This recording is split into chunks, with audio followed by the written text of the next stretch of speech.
Good morning. Welcome to the Deschutes County Board of Commissioners meeting. This is 9 a.m. Wednesday, September 17th, 2025. First item on the agenda is Pledge of Allegiance. Please join me. Pledge allegiance to the flag of the United States of America and to the republic for which it stands, one nation, under God, indivisible, with liberty and justice for all.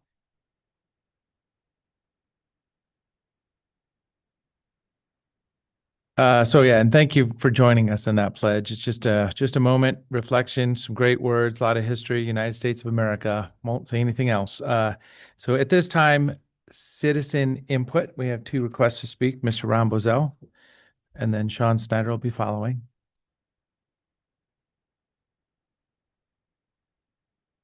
Good morning, Commission and everyone else.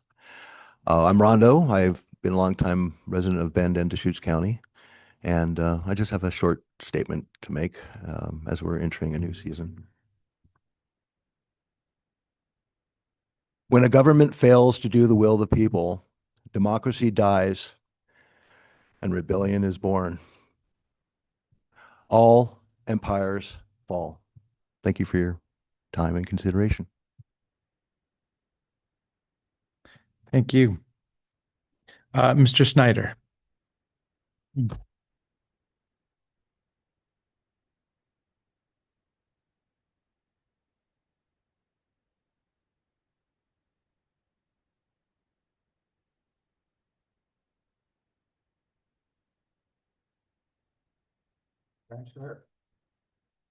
There you go. Big time around the clock. Good morning.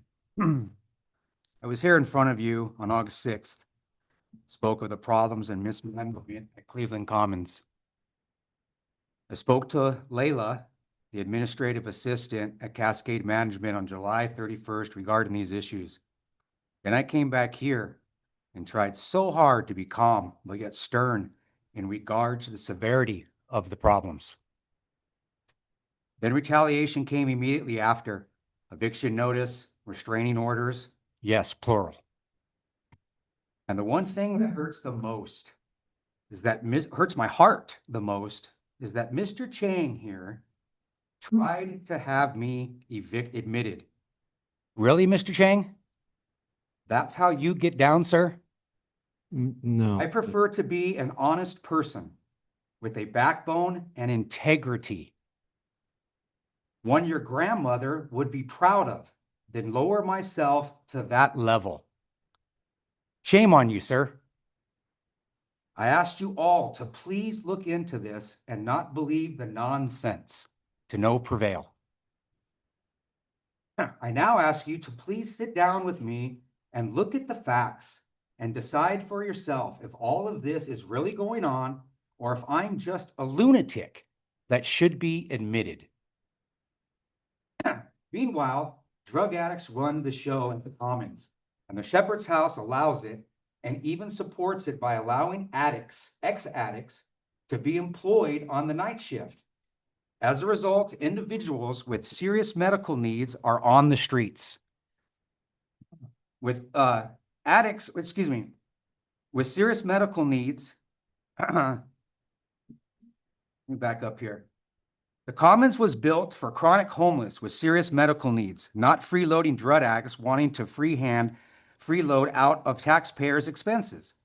I had a serious surgery last Friday and all my hardware removed and have open wounds that are getting infected because I'm in my car and not in my home. I was in the ER Saturday, back on Sunday, and yes, back on Monday as well because of the staples opening up from blood clots. How many overdoses will it take? How many body bags going down the hallway will it take? How many, Mr. Chang? Many of you here were at the Dog and Pony Show, AKA ribbon cutting, with your smiles and your promises of helping the homeless with chronic medical needs. Have any of you gone back to the Commons to see if any of these programs have been put into place? No, you haven't.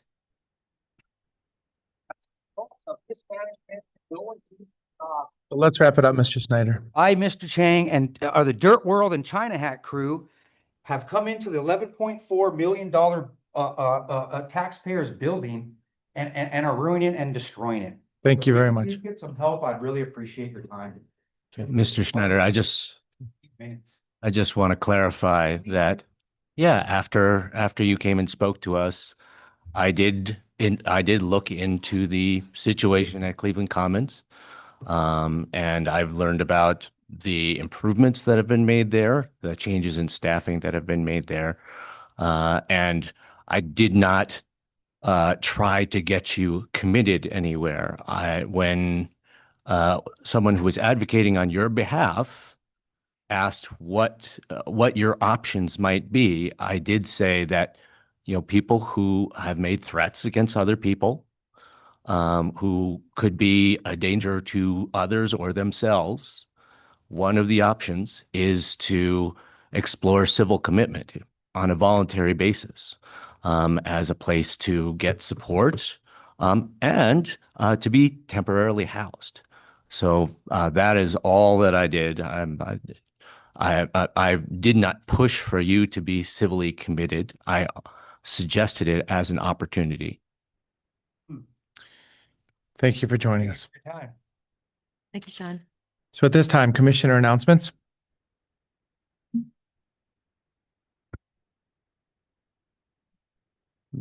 We can follow up afterwards with any other items. Okay. No, last week, Charlie Kirk was assassinated, and Monday night in Redmond, there was a gathering of the community. Maybe 500 people were there. And what really made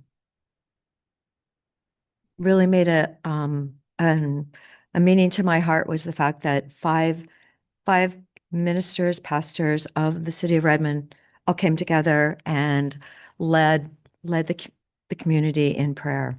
And then last night, Pastor Ryan from one of the churches and Sisters came together, and Sisters has a huge battle right now. I mean, we've all heard about the bronze statue and the roundabout and everything. And the people there last night, it was a couple hundred people. And I just feel like we definitely we're living in really challenging times. So I was really proud of our communities coming together in prayer. Great. Thank you so much. At this time, consent agenda. We have a set of minutes here. So move. I'll second, but I also, I don't want to pull it, but I'd like to make some comments about the Victims of Crimes Act program. Great. Yeah. So it's been moved and seconded. Any other comments? So please proceed. So I am supportive of the item in our consent agenda today to accept Victims of Crimes Act funding, to support our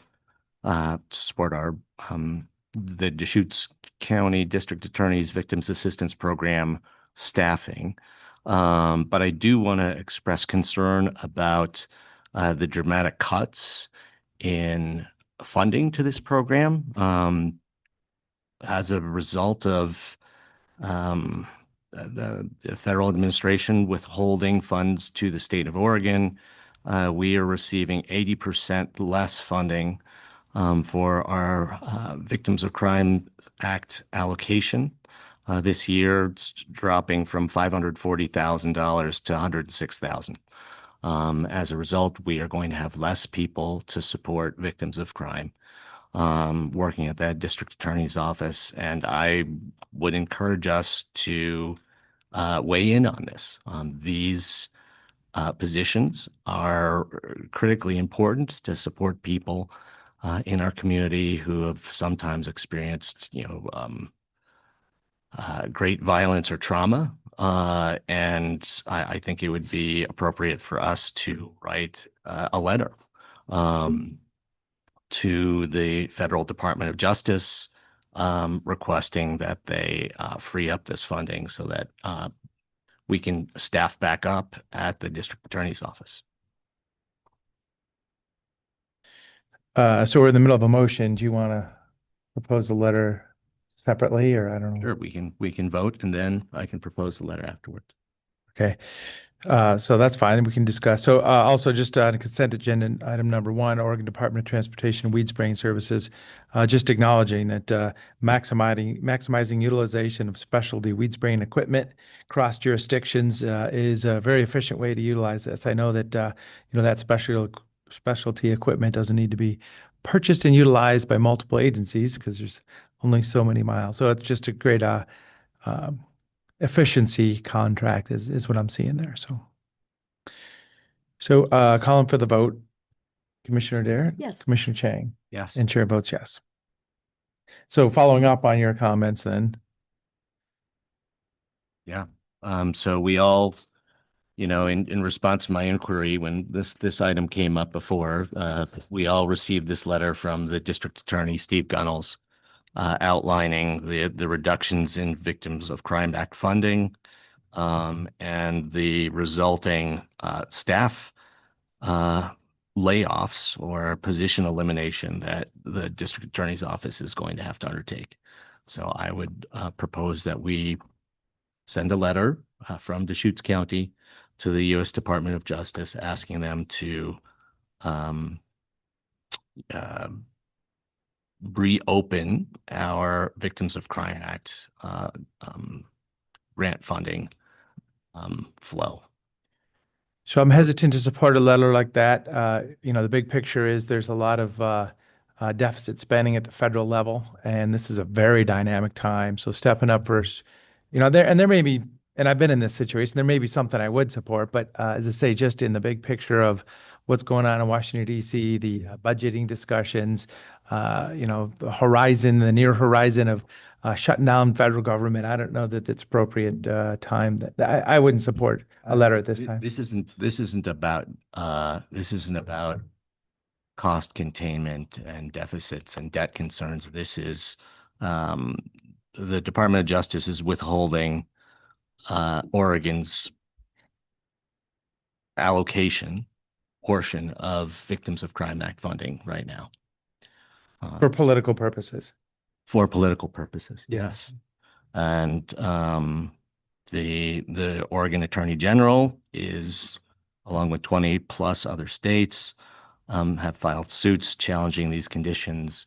We've seen the Oregon Attorney General have great success on many of the tens of suits that he has pursued against the federal government on issues like this already. And so, I think it would be smart for the Department of Justice to just let the funds flow so that we wouldn't have to engage in silly litigation like this. Thoughts, Commissioner? I would prefer to wait 30 days just because the financing deadlines that are coming up in the next till the end of the month, I'd like to know where they're at, and we could bring that back. I'd say bring it back in 30 days from today and see where we're at. But it's follow the purse strings. Yeah, so it looks like there's not support at this time, but thank you very much for the discussion. Well, I just want, I hope that people in our community understand that we are less able to support victims of crime in our community right now because of these games that are happening at the federal level and at the US DOJ. At this time, item number 8, public hearing and consideration of an order approving Harper Road annexation for the Rural Fire Protection District. So, Good morning, yep, Commissioners. thank you. Yeah. Kim Riley, Senior Assistant Legal Counsel. Yeah. This matter is before you for a request to approve annexation into the Rural Fire Protection District number 2 of 2 parcels owned by the same owner. The district has approved this request, and the appropriate county department and offices have reviewed and approved the request as well. Based on that, after the public hearing, staff is recommending that the commissioners approve the annexation petition. Okay, so this is a public hearing on the matter. This is annexation to the Rural Fire Protection District number 2. As I say, is it 1 or 2 parcels? 2 parcels. 2 parcels. Okay. Is there anyone here to testify in this matter? Is there anyone remote? So seeing none, we'll close the public hearing on this matter. So, and work to deliberations, a discussion, or a motion. Just acknowledging that this is pretty standard business, and being added to a rural fire protection district is good for the property owner and the district, and coverage of in the community. So is there a motion or discussion? I mean, we had the public hearing and nobody. Yep, been open and closed. I'll move approval of order 2025-041, approving the Harper Road annexation into Rural Fire Protection District number 2. And I'll second the motion. Any other discussion?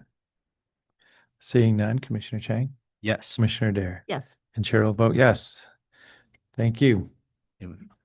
The maps in this staff report are interesting, just to help us understand the shape of Rural Fire District number 2, where it ends, and where Redmond Fire and Rescue begins.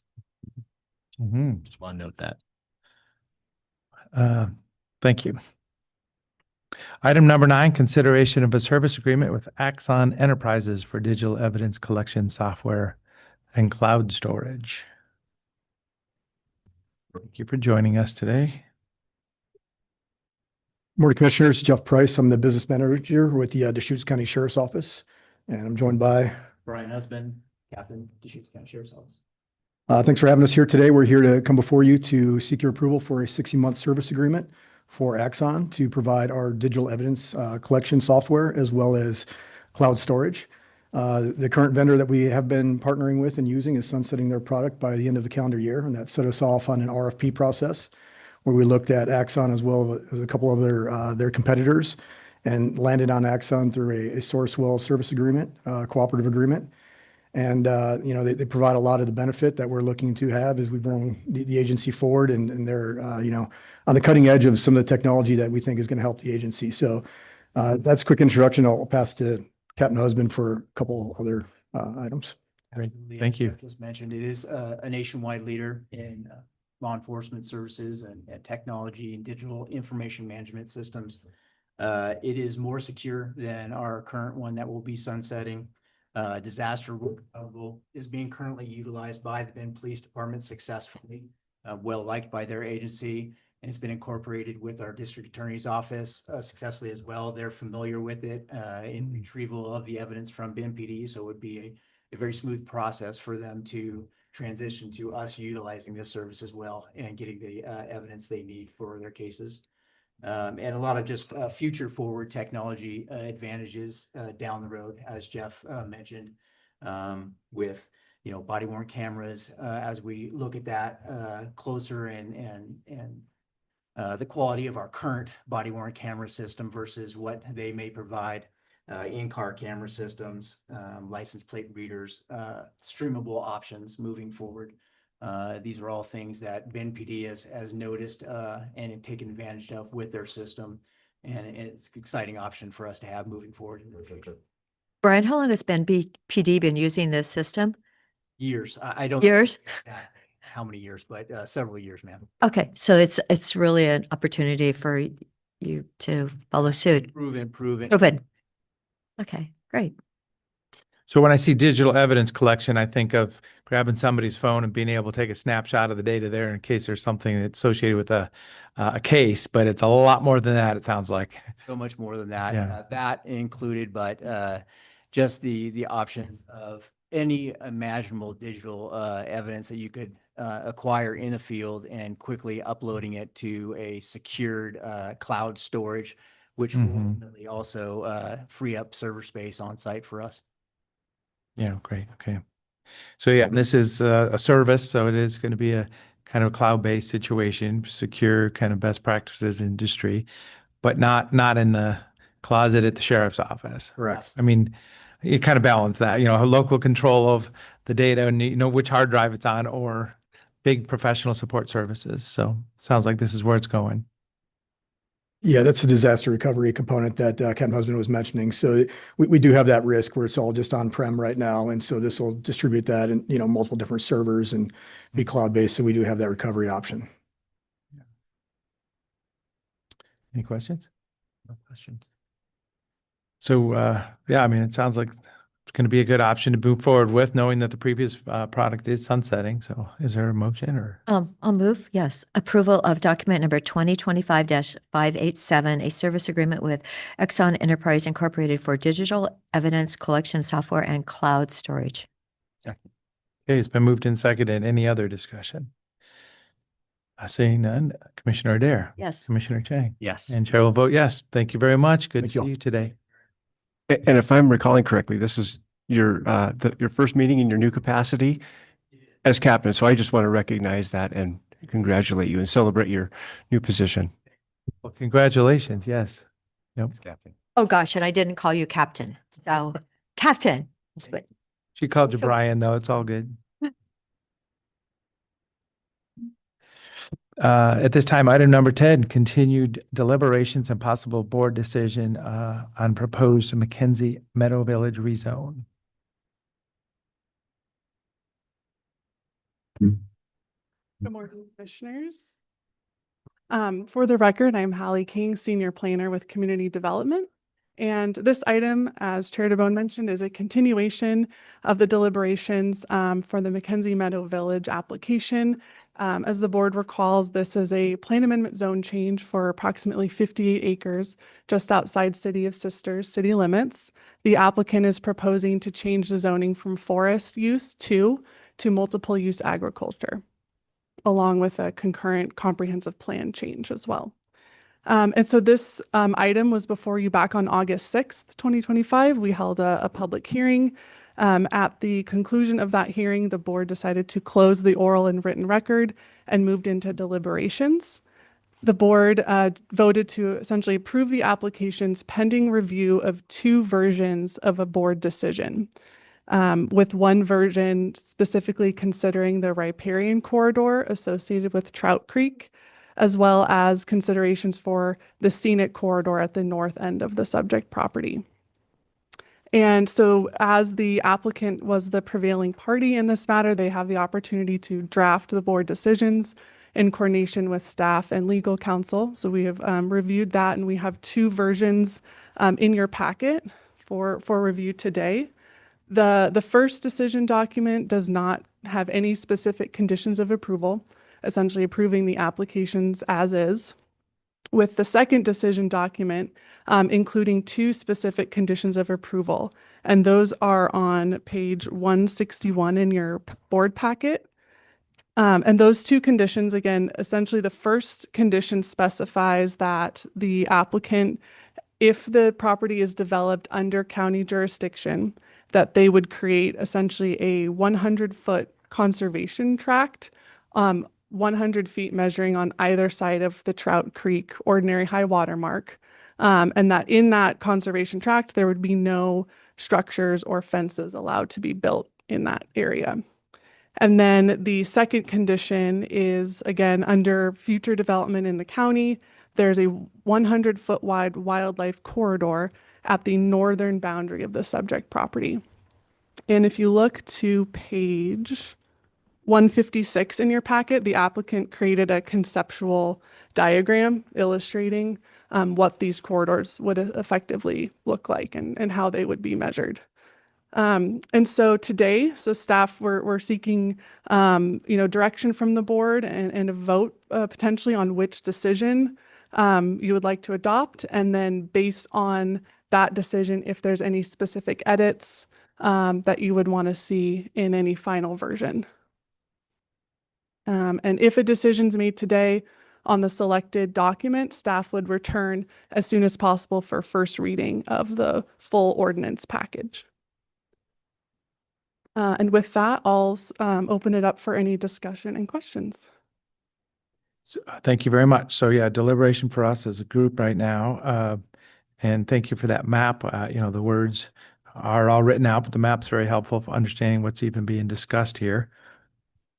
Kind of probably boils down to, yeah, do we like both of those conditions or not, as proposed? And I'm glad that the applicant was able to kind of follow through with what would that mean, so we can see it in words and on a map.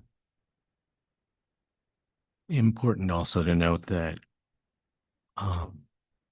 this map, and I want to thank the applicant for drafting up this version and including these conditions of approval.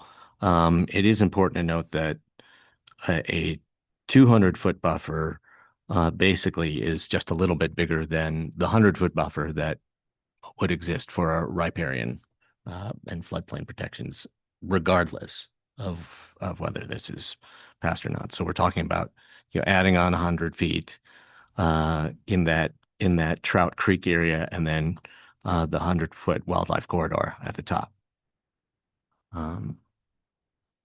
And Commissioner Chang, if I may just interject quickly. So just to clarify, because I could see the maybe discrepancy. So the 200-foot would be the total width of that corridor, which it would be 100 feet on either side of Trout Creek. Or Right. So it could be actually more than 200 feet. it may If the creek, if the wide marks are, such, like, let's say they're 30 feet out when it's really, we've had a lot of snow or rain or something. And so it could be more than 200 feet in actuality. So Correct. what is the standard riparian setback? So the standard setback is 100 feet from the ordinary high water mark on either side of the creek. Okay, so this is actually maybe not even bigger than the. So the conditions, so if you go to, so that image is sort of a conceptual image showing the 200 feet. The actual condition is specific to a 100 foot on either side of the ordinary high water mark, which we don't know the location of the ordinary high water mark, at this point, but if and when it were developed, that would be delineated. And then that 100 feet would go from that point. Mhm. So it may end up being wider than 200. I think Well, it will definitely be wider than 200. Yes. that image is just to kind of conceptualize and visualize what that could look like. But again, the specifics of that condition, we wanted to make sure it was clearly noted that it's measured from the ordinary high water mark, which is also what the MUA 10 code requires for setbacks from creeks and rivers. So it's basically not really more than would be required anyway, regardless. Correct. I think the main difference in this condition is the creation of a conservation tract, which is not required under code. It's just more of a setback requirement. Got it. Okay. But the dimensions basically, but the dimensions for the setback requirement and the creation of this conservation tract are about the same dimensionally. Okay. Thank you for that clarification. That's even more modest than I had thought. Great. As I say, this is our deliberations for discussion on these two proposed requirements or conditions. Any thoughts on the wildlife setback? Wildlife corridor setback?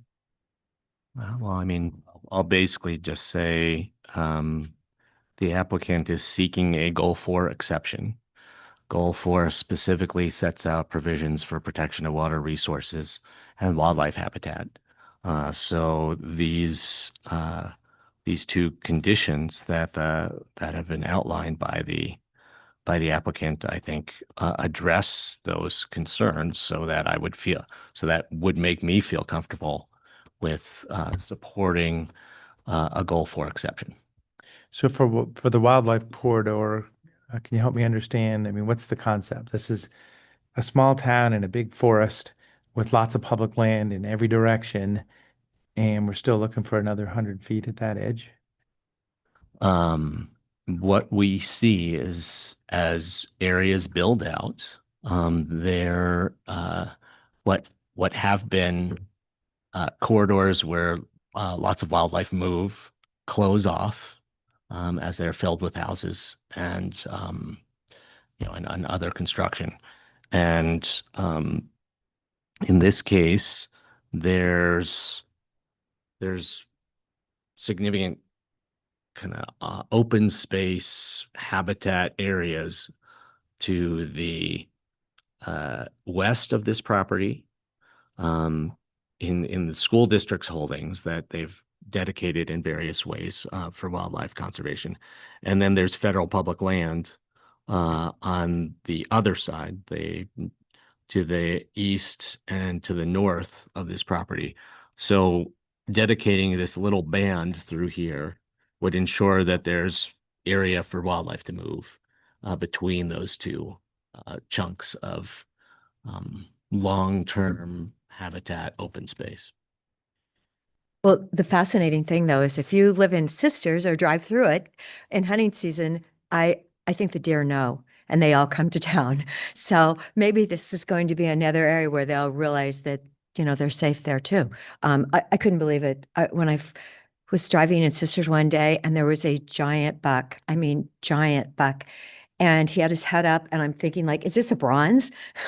And no, it was a real buck. And then he went down to eat, but they know when it's hunting season, phenomenal. And then actually we just had a herd of elk that ran by my husband. Of course, he did not get a picture. We're out in the country, but You can get a picture. no, I said like, did you get a video? But seeing the elk a touch early, maybe because of all the fires, they're moving around. But, the deer are, they definitely know the seasons and they know when hunting season comes up. So the city is a sanctuary for them.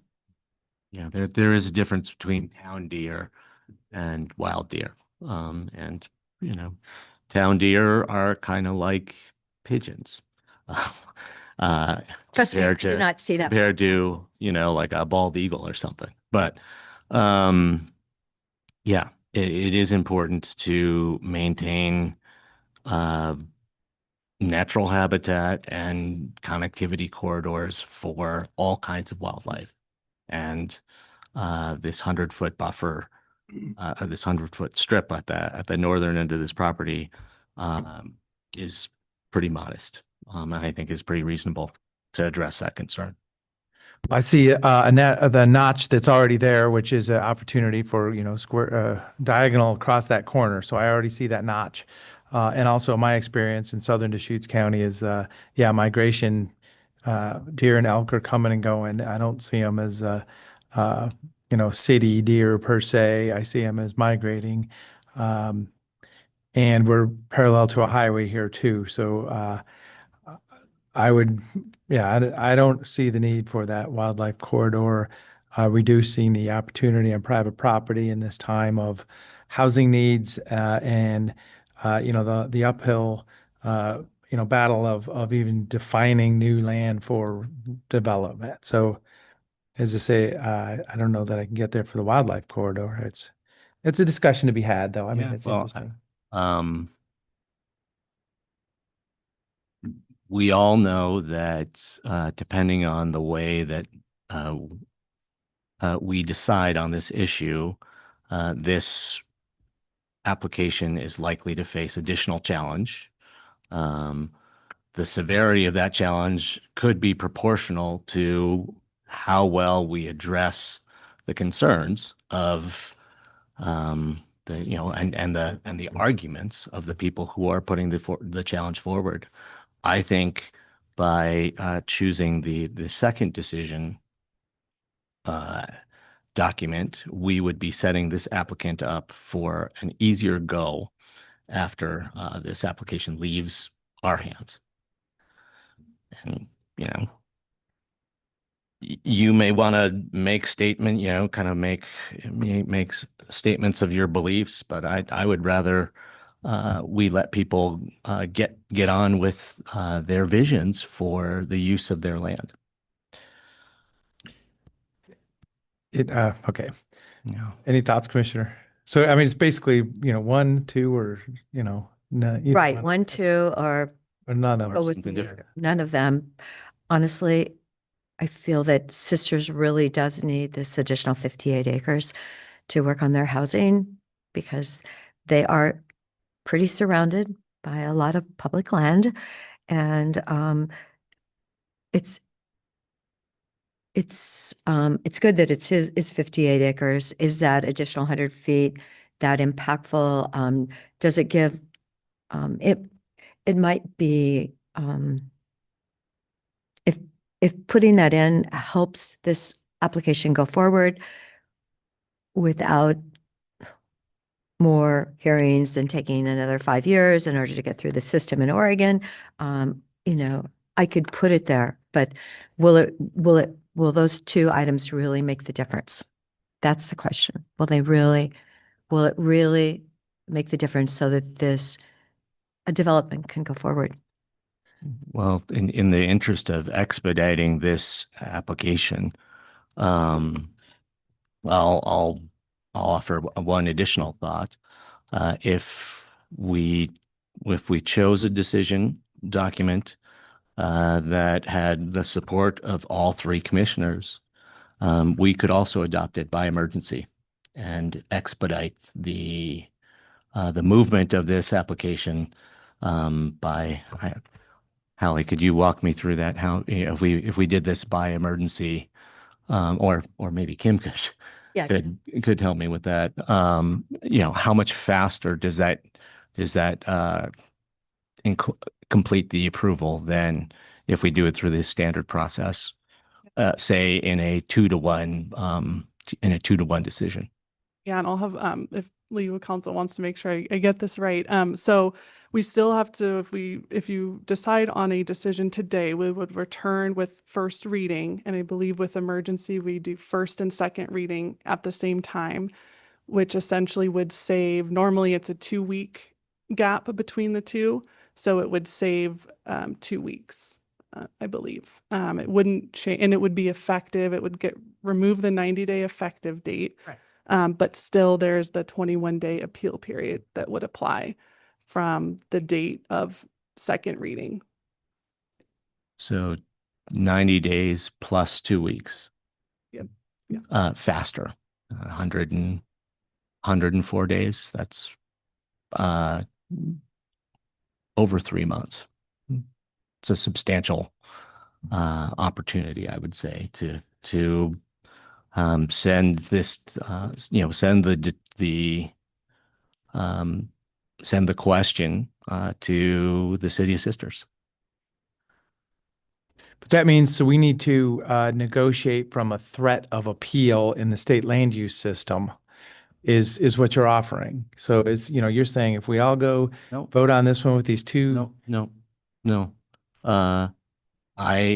Again, I will vote for the approval that adequately addresses Goal 4 and the protections it places on water resources and habitat. If I don't vote for the other one that doesn't adequately protect habitat and water resources, you can still pass that. And it would take effect 104 days later than it would if we adopted this by consensus. Oh, I'm just referring to the previous concept. You said, Yeah, If well, we- there's that if we too. pass this, there's less possibility of an appeal. I think it's a more defensible decision. Well, but that's not what was referred to. I mean, defensible position is different than appeal. I mean, if an appeal is not there by our land advocacy organizations, which it sounded like you were offering. No, I can't. I do not know what any land use. So just the logic path of that possibility. Yeah. It would be a more defensible decision that would be harder to challenge. So, Haley, I was just wondering, we actually heard this on August 6th, you said. So we didn't hear back from the applicant then till now, so that we actually had it on our agenda today, which is what, the 18th? Correct. So they 17? developed this decision document, the 2 versions, and that just took time with Okay. editing, giving them time to develop based on what's in the record and contemplate the conditions that they put forth. Okay. Well, so I'm in a classic spot where I'd kind of like to hear from the applicant in this decision of the final, coming to the final decision document, because I mean, I could stand on values that say, this darn land use system, with the appeal threats and all this stuff, we could tie it up forever. Or is there a negotiation here? So I don't know if there's a possibility of that or not, because there may be willingness that I'm holding on to. As I say, procedural now, right? So that's what I'm worried about. Yeah. So we're going to talk to legal first about that.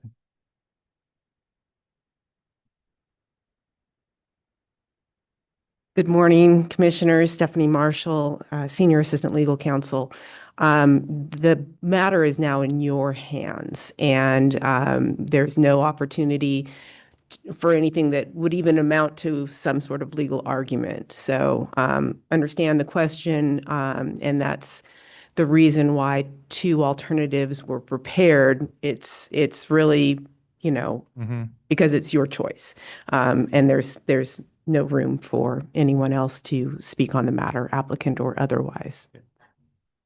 Well, yeah, I mean, so I have clarity. I don't want to put too much direction to it. Commissioner Adair? Well, If I want this to go forward, and, saving 3 months to me is significant in today's world, if we can possibly do that. So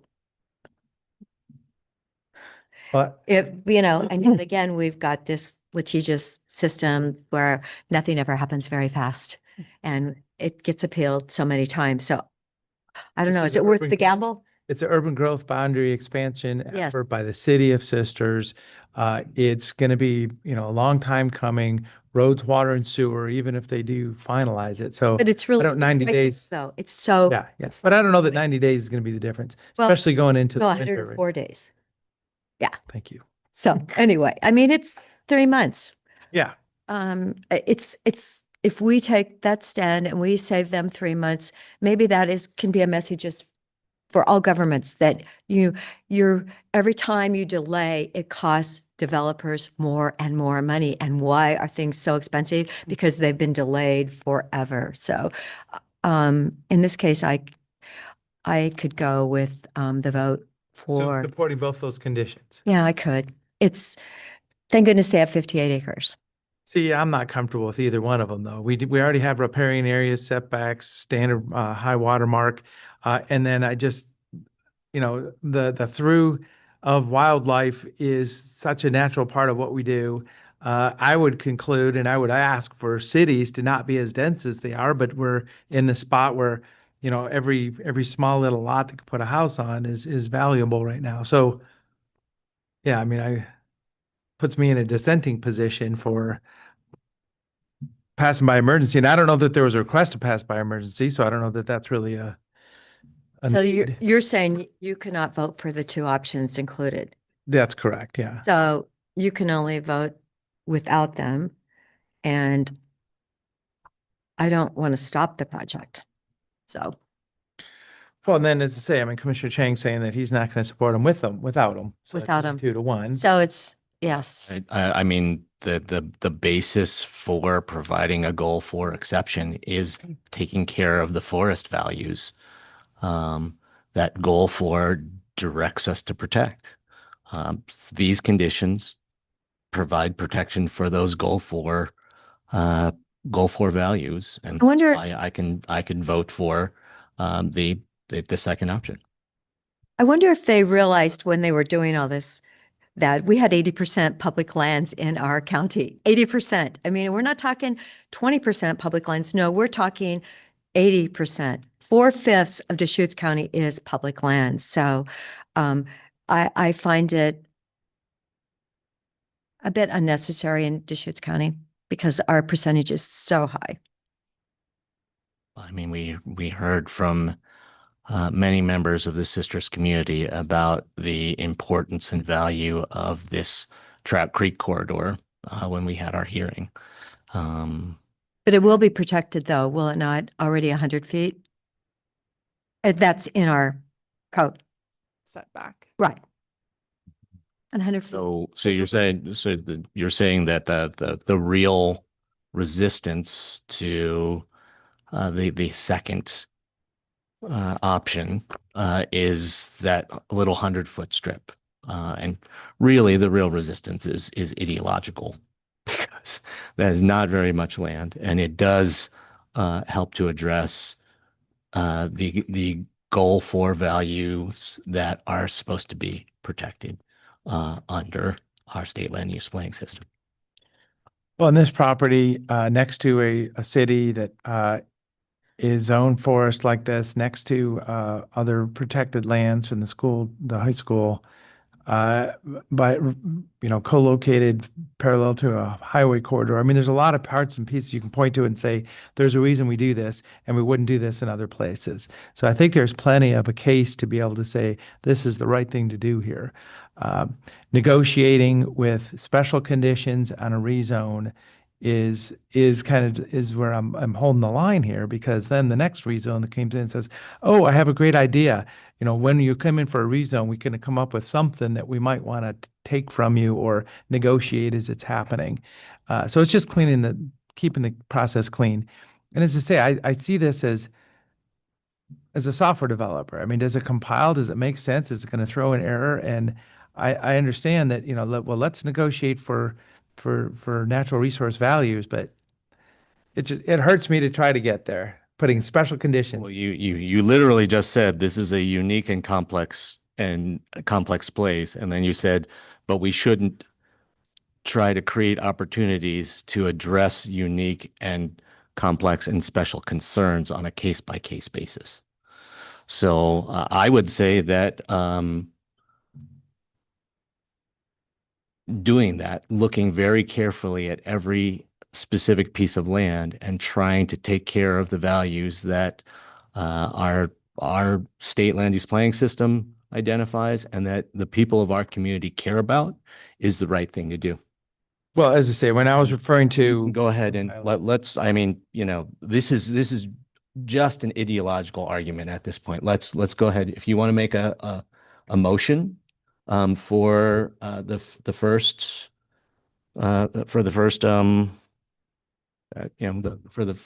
decision document, go ahead. But let's get on with it. Commissioners, if I may, just wanted to clarify one point about the 100-foot corridor on the north. The applicant also references that as it relates to the landscape management overlay, which is the scenic corridor on the north. And so they're addressing it in relation to the wildlife corridor and also potentially, protection of the scenic view from the highway. So just wanted to note that in the record. And then again, these conditions would only apply if the property was developed under county jurisdiction. If it were to be brought into the UGB, they would not apply because it would obviously be under city zoning. So. Well, that's interesting information, isn't it? Okay, well, yeah, I mean, good discussion. I did need to go down that path a little bit.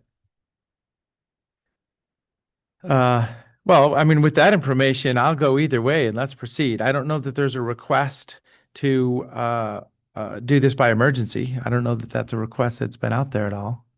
Well, I do know that the applicant is playing catch up with the city's UGB process. Yep. And I think 104 days would probably be pretty helpful for them if they still want to get that on the radar of the city for consideration during this UGB process.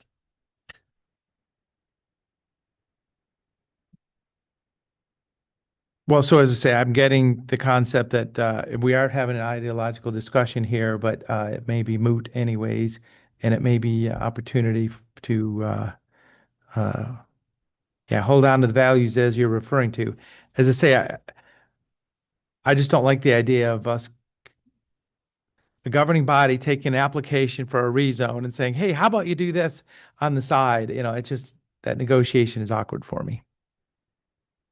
And for me, it's about treating every piece of land in a unique way and recognizing the values at stake there.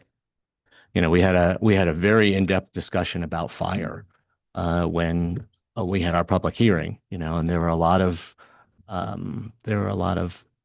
constituents who were expressing concerns about making this a property more developable, because of fire concerns. And I, a unique thing about this particular piece of property is that the city of Sisters is to the south of it. You have Tollgate to the west of it. And you got Highway 20 to the north of it. So, I mean, from a community wildfire protection standpoint, from a fire suppression operations standpoint, firefighters going to be throwing everything they've got at fighting a fire that's coming towards this property already. So it's saying that this makes firefighting more challenging. To me, doesn't make any sense, right? But that is a specific consideration for this specific piece of property because of what it's surrounding it and because of the nature of what already exists on the property. And that's why and as we're looking at these decision documents, I'm not thinking about fire at all because I think it's adequately addressed, and in some ways it's better. We're not. This is not the UGB decision process, but I mean, to cross over there for a minute, in some ways, I think it's better to put something add something to the UGB that's already being protected because of Tollgate on the west, because of the city of Sisters on the south, because of Highway 20 on the north, than it is to expand the city out to the east. Right towards the area that just burned up in the flat fire. So, that's just an argument for looking at pieces of property in context for the specific values that exist there, and doing the smart thing, and the thing that takes care of what the community cares about on a case-by-case basis. So knowing that working towards an urban growth expansion, rezoning from forest to MUA 10 with these conditions, and that the city will have a different jurisdiction if it gets put into the UGB, that helps me get there with these two conditions. As I say, I've already said my piece on the rest. Are you supportive, Commissioner? Actually, I'm thinking that the wildlife is going to need something to drink. And, we did all that piping and all those canals that used to be out there for the wildlife. They're no longer available. I see so many ponds that have dried up because they're no longer full out where I live. And I could honestly just go with the water protection and say the wildlife are going to go there too. And, that to me, that would be more than So the 100-foot on each side of the stream. would be a wildlife corridor also? Well, you know what? They don't go by the rules. They want to get something to drink if there's something there to drink. Where did we get there? So I'm just saying that, we've got 100 here we're taking out, and then we're doing 100 here. And yet if it was a small little city lot, 100 feet would be that would be a significant impact on someone's building process. So, I could go with just the one. Okay, so we're going 3 different ways now. Okay. As I say, do you understand what I'm understanding with the corridors? That when it goes to urban growth city land, that 100-foot corridor at the north edge may or may not have to be developed like that. I mean, it may have houses on it in the end. Yeah, but we are back to the discussion of UGB expansions being a 2-phase process. I want to make sure that in the ideal world, to me, this land will be added to the urban growth boundary at some point, and be developed out at urban densities to provide the housing that our community needs. That said, just like on the east side of Bend that we're constantly talking about, all we are doing with this decision is rezoning this land to MUA 10, which would allow development only at MUA 10 densities under county rules until this land is potentially brought into the urban growth boundary at some point. So providing those protections for the riparian corridor and for the wildlife habitat in the case that the landowner doesn't get brought into the UGB boundary before they want to develop their property. Having that wildlife protection on the north end is valuable in that scenario. And I can follow that whole step there. So that puts us back to both conditions that I would support also. And it's already in the landscape management overlay. Right. It won't be as square as that, but I mean, it's already an impacted area. It is already. Yes. That's actually a given. Kim, could you I was trying to figure out what a motion would look like. Could you phrase a motion for me for adopting the second decision document, the second alternative by emergency? Well, Well, you know, yeah, the there- emergency would be once we actually bring back the ordinance yeah, language. that's not for today. Right. But if you're just looking for a motion, you would just move board approval of the Board of County Commissioners decision version 2. Because the file number is the same for both of these. So moved. I'll second it. Okay. If that helps. Okay, moved and seconded. Any other discussion? Seeing none, Commissioner Chang, Yes. Commissioner Dare, and Chair will vote yes. So there we go. We got to a decision, version 2 with conditions, philosophical discussion on some points, but more information that we work through. So we'll have a final decision, possibly by emergency. As I say, I don't, that I hadn't heard that before. I mean, it's a concept, but How soon can it be brought back? I mean, if an applicant isn't asking for that, is that appropriate for us to make that starting point? We're giving a message to the world that we actually want things built and we want them built faster, and time is money. And hopefully, interest rates are going to come down a bit and make this, a positive project. And the applicant didn't specifically ask for adopting this by emergency, but they encouraged us. They emphasized great urgency at the end of our hearing to get to a decision. So I'll take that as a sign that adopting this by emergency and expediting this by 104 days would be beneficial. Okay, yeah, and so we'll return back with the ordinance. Probably we could October 1st. I'll coordinate with admin on board dates and everything. And I'll coordinate with legal counsel too on the emergency option, and at least have that as an option. Yeah, okay. for the- And that's fine. Yeah. All right. Thank you. Thank you.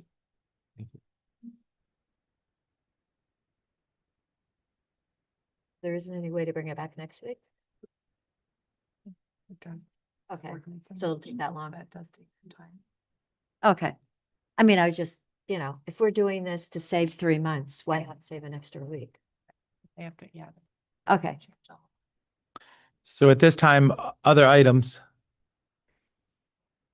So special call out to Kathy DeBone. Her birthday's on Friday. Can't help it. So happy birthday to my wife on Friday. Okay. And so during the Association of Oregon Counties November conference, we're gonna, I've been chairing the State Interoperability Executive Council, kind of emergency radios, communications, Next Gen 911 is one of the topics, but we're going to have a joint meeting, or we'll have the SIC meeting that Tuesday afternoon when we're in Eugene. Did I mention that here? I don't know if I mentioned that, but yeah, so it'll be just an opportunity to You can repeat it. have that. I might have, but that's just kind of fun. It's coming around. We're going to have the whole SIC there. We're going to be on campus at University of Oregon in Public Safety Conference Room, it looks like. It just happens to be that Tuesday afternoon when the conference starts, but I'll be in town running a meeting, and then I'll be back to the conference. Great. Just fun thing we're doing. I'll note that the Wolf Livestock Depredation Compensation and Financial Assistance Committee met on Monday evening. Couple of highlights. We began the process of integrating new committee members at that meeting, welcoming Sally Compton. We are preparing for this year's cycle of state grant funding. We have documented depredations from early in 2025 that we'll be submitting for, and are trying to figure out how to solicit prevention projects from livestock producers who are in areas where there's concerns about wolf activity. Doing this all in the context of the new legislation that changes the formula for compensation of that changes the formula for compensation of for losses at the same time that the legislature changed the compensation formula but didn't add any more money. So it'll be interesting to see how that plays out. One other thing I'll note about the Wolf Committee is that we now have a carcass removal program up and running, just a whole chain of people from the USDA Wildlife Services and other organizations, ODF&W, who can help livestock producers get carcasses removed from their property, brought to the Deschutes County landfill, and disposed of there for free. The state grant program is under the prevention umbrella is footing the bill for the disposal. So we're not losing money at the landfill to dispose of these carcasses. We're being compensated by the state wolf program. That's just a couple of updates from the Wolf Committee. How was the horse in the parade? The horse was perfect. Good. Good horse. Actually, the horse was excellent. Wonderful. He had been galloping every day or a couple days during the rodeo. So he was a perfect boy. He'd been bucking earlier on Tuesday. So when I read him, he was just fine. So yeah, it was there was actually a lot of people from Deschutes County there, amazingly enough, because they sent me pictures. So anyway, it was great. I was able to attend the EDCO board meeting. I think. Oh, thank you. Yeah, so I was able to attend that. It was good, well attended. So I think that everybody was kind of surprised everybody showed up. So glad to do that. Kind of talking about the or the next 3-year strategic plan. That's what it is, and good discussion there. And I'm also doing that today, this afternoon, at the Ready Board in Redmond. Is a strategic planning session. So I'll be there for a couple hours, which I think I'm going to go to Sisters for the beginning of the DMAC today. So I won't go to the fan lunch. I know that we probably all maybe let them know we were going to go there, but I'm just going to route around that one today. Okay. And then, yeah, so we had a cleanup on Saturday. So Public Land Stewards, Newberry Regional Partnership, City of Lapine, we got the word out. 3 different camps that were cleaned up. This is just south of our transfer station. So Deschutes County, South County Transfer Station, going south just a couple hundred yards was one of the camps. And it goes from our county land to a private parcel to BLM to Forest Service. So all 3 were touched, private, BLM, and Forest Service. We pulled out 220 yards of trash and waste, removed 6 campers, trailers, and an RV, 1 car, and there was 115 people got involved. It was a big event on Saturday. People were really proud that we got a lot of stuff done. A lot of the big tools came out, so excavator, mini excavator, and dump trucks and tow trucks. So there was a lot of great community support for that this weekend. And took care of business in about 4 hours. So real positive. So do you know how many tons you've? It was 220 yards, so it's not by weight at that point, it's by volume, but bunch of 30-yard dumpsters, a bunch of dump trailers, and then also recycling. So they were able to take metal and tires away too. So there was quite a bit. Okay. As I say, BLM staff was there, Forest Service staff was there, and public land stewards, which have been doing this for a long time, all over Central Oregon. Newberry Regional Partnership got the word out, City of La Pine. So there's a lot of people showed up. Great. That's good. Anything else? I do want to bring up the Lower Bridge Rangeland Fire Protection Group really is in desperate need of a bulldozer, and they're about $100,000. And I met with Ted Netter, my neighbor, yesterday, and that was one of his requests. And then he also asked if we could please have a joint meeting with Jefferson County Commissioners and with Deschutes County Commissioners to talk about the issues with making our Central Oregon communities a bit safer. So I'd love to see. Fuel reduction. Well, that and who's out there, and we've had a lot of fires from that area. So Mm. we really need to get, Commissioner Taylor had called me on Sunday, the weekend of the fire, and we had a great conversation. So I think it would be really good for us to get together. It's whenever we can. Thanks, Brenda. Well, October 2nd, I think we're going to be over in Crook County. Yes, but are we going to talk about that? That'll be Well, we Blake can, and Harney and everybody else. but that's So, a good time to just, Yeah. bring up the topic to schedule also. Yes, okay. I mean, and another thing that we could talk about with the Jefferson County Commissioners is Lower Bridge Road. I mean, the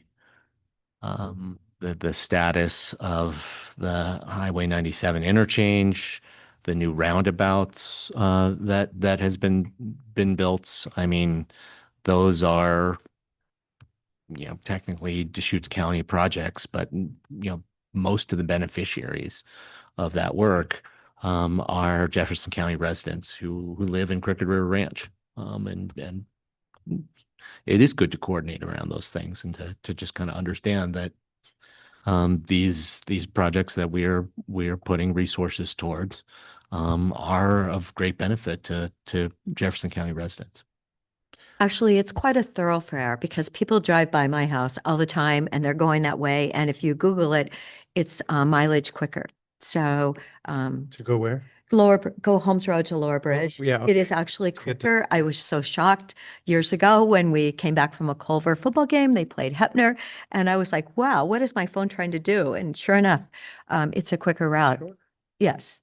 The cell service isn't exactly perfect, but the route is quicker. Okay, anything else for this meeting? No. Seeing none, meeting adjourned.